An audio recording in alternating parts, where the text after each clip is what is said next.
My name is Karen Charles, and if there's one thing I've always strived for, it's making my family proud. My parents, mom and dad, raised us with strong values: family first, hard work, and always supporting one another. Those lessons shaped me into the person I am today, someone who fought her way up to marketing director at Anthony and Associates by the time I turned 32. My husband, Larry Chen, has been my unwavering support through it all. We met 5 years ago during a coffee shop mishap. He accidentally spilled his latte all over my meticulously prepared presentation papers. I was furious at first, but somehow, that chaotic moment turned into something beautiful. Larry has been my rock ever since. You're going to love Deborah. She's absolutely perfect. My brother Nathan had gushed 2 years ago about his then girlfriend. Nathan, the ever-talented architect, met her at a client's office where she worked as an HR manager.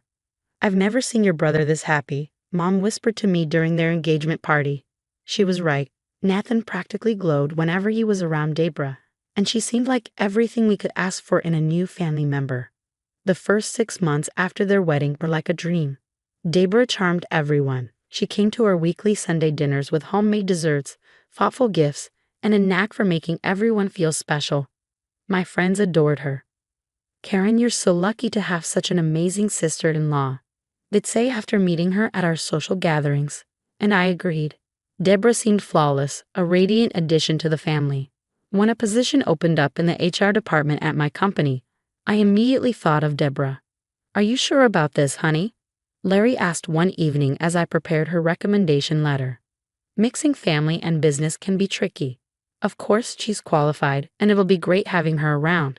Plus, she's been talking about wanting a change, I said confidently. Our parents were thrilled. Sunday dinners felt more special with both couples there. Nathan would entertain us with stories about his latest architectural projects, while Larry and Deborah debated office politics and workplace dynamics.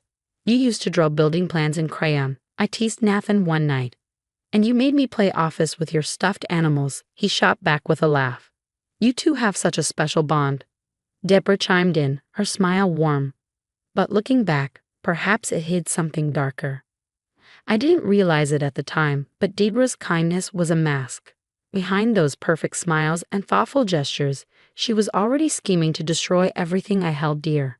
The first sign came during our company's annual marketing summit. I was presenting a critical campaign to potential clients when I noticed Deborah whispering to our biggest client's wife. "I just thought you should know what kind of person is handling your husband's account." Deborah's voice carried across the room during a pause in my presentation. The client's wife turned red and left abruptly. Days later, the client pulled their account. 3 years of work gone. Larry found me crying in the kitchen that evening. "They pulled their account, Larry," I said through tears. 3 years of effort, and now it's all gone." "Did they say why?" he asked, pulling me into his arms. "The wife accused me of having an affair with her husband," I whispered, barely believing the words myself. The rumors spread like wildfire. I overheard whispers in the break room. "I heard Karen sleeps with her clients," one voice said. "No wonder she's so successful," another replied. When I tried to talk to Nathan about Deborah's behavior, his response floored me. "Maybe you're just jealous that she's doing well in HR," he said coolly. "Are you serious, Nate? She's spreading lies about me?" I snapped. "There you go again, making everything about you," he shot back. "Deborah told me how you're constantly undermining her at work. How you're always showing off your position." Tensions had been brewing for weeks, and Sunday dinner at my parents' house only made things worse. Mom, ever perceptive, finally said what everyone was thinking. "You two barely look at each other anymore. What's going on?" Nathan muttered under his breath. "Ask your perfect daughter. She's probably upset about how Deborah breathes too loudly or something." "That's not fair," I began, but Deborah cut me off with her syrupy, fake sweet voice. "Oh, it's nothing serious," she said with a smile that didn't reach her eyes.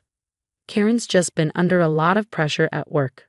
Some clients have been difficult." The way she lingered on the word difficult made my blood boil, but I bit my tongue for Mom's sake. The final straw came during the biggest project of my career. I'd spent months developing a revolutionary marketing campaign for a major tech giant, a project that could redefine our company's future. But on the morning of the pitch, disaster struck. My competitors somehow had our entire presentation, down to the last detail. The room was buzzing with whispers before I even began, and I knew something was wrong. My boss called me into his office later that day, his tone sharp. Care to explain how our confidential pitch ended up in every major agency's inbox? I froze. What? That's impossible. Only my team had access. And HR, he added, the implication clear. That evening, Deborah had the audacity to text me. Heard about the pitch. Such a shame when things don't work out. Maybe stick to smaller clients next time.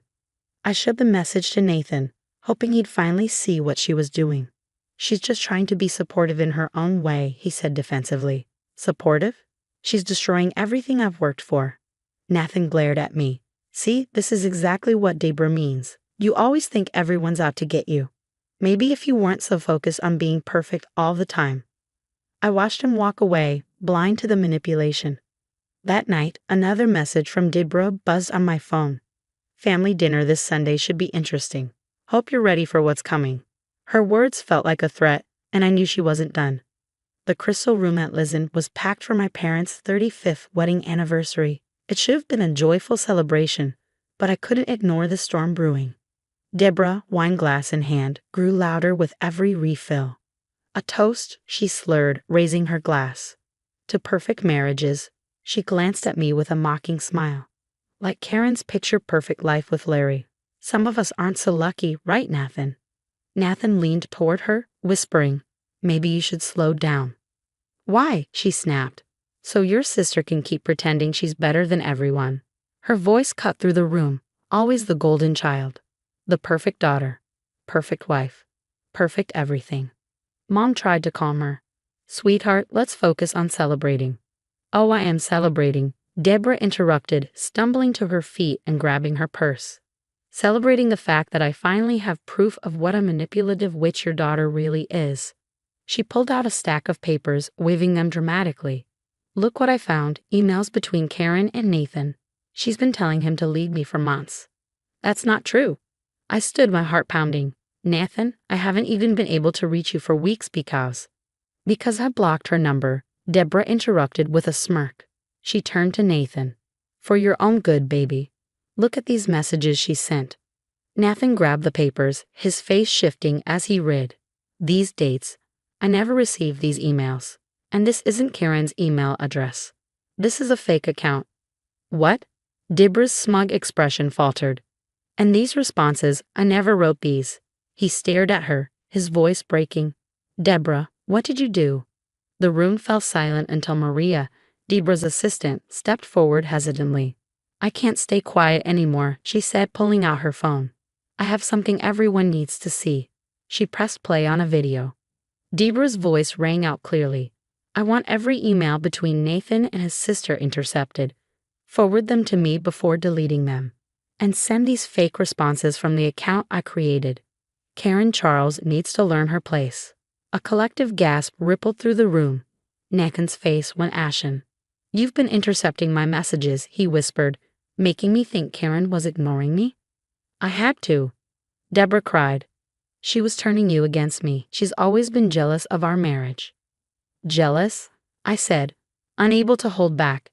You've been spreading lies about me, sabotaging my projects, and tearing my relationships apart, and I'm the jealous one. Maria stepped forward again. She also leaked the Thompson campaign details to competitors. I have the emails proving it. Nathan turned to Deborah, his voice cold. We're done. Don't bother coming home tonight. The room buzzed with whispers as Deborah stood frozen, her mask finally shattered. Nathan turned to me, tears in his eyes. Karen, I'm so sorry. I should have seen it sooner. Dad put his arms around both of us, just like he used to when we were kids. The truth always comes out, he said softly. Always. A week after the disastrous restaurant scene, I was called into HR to give my statement. Security footage had caught Deborah accessing confidential files after hours and tampering with employee communications. Maria provided a meticulous record of every illegal action she'd witnessed, and the case against Deborah was ironclad. All harassment claims have been substantiated, my boss announced during a company-wide meeting. Deborah Miller has been terminated, effective immediately. That evening, Nathan called me. His voice was shaking. I just got off the phone with my bank. She's been stealing from our joint accounts for months, nearly $60,000. Gone. Oh my God, Nathan, what are you going to do? I filed for divorce this morning, he said, his voice heavy. But that's not all. Remember when she claimed her old boss was harassing her? Turns out, she was the one harassing her coworkers. They've been warning potential employers about her for years. By the next Sunday dinner, the first peaceful one in months, Nathan had uncovered even more. She had a whole folder of fake emails, manipulated photos, even a list of people she planned to turn against me, he confessed, shaking his head. I was such a fool. You weren't a fool, Mom said gently, squeezing his hand. You were in love with the person she pretended to be. That evening, my phone buzzed with a text from Maria. Thought you'd want to know. Deborah's been job hunting, but her harassment record follows her everywhere. No one will touch her. 2 months later, I finally got the promotion I'd been working so hard for. During the celebration dinner, Nathan raised his glass. To my sister, he said, his voice filled with gratitude, who never stopped being there for me, even when I pushed her away. After dinner, Dad called us all into the living room. Just got word from Uncle Steve, he began. Deborah's moved back in with her parents. No job, no money, no friends left. Even her own family barely speaks to her after learning what she did. I heard she tried starting rumors about me at other companies, I added, but no one believes her anymore. Her reputation's destroyed. Karma, Mom said, surprising us all. Not that I wish her ill, but sometimes people create their own punishment. Nathan looked at the family photos on the wall, real memories, not the fake perfection Deborah had tried to manufacture. You know what's funny, he said. She was so worried about you ruining her marriage, Karen. But in the end, she destroyed everything. All by herself. Looking around at my family, stronger and closer than ever, I realized something. Despite all the pain and chaos Deborah had caused, she had given us a gift. Sometimes it takes facing someone's worst to fully appreciate the best in those who truly love you.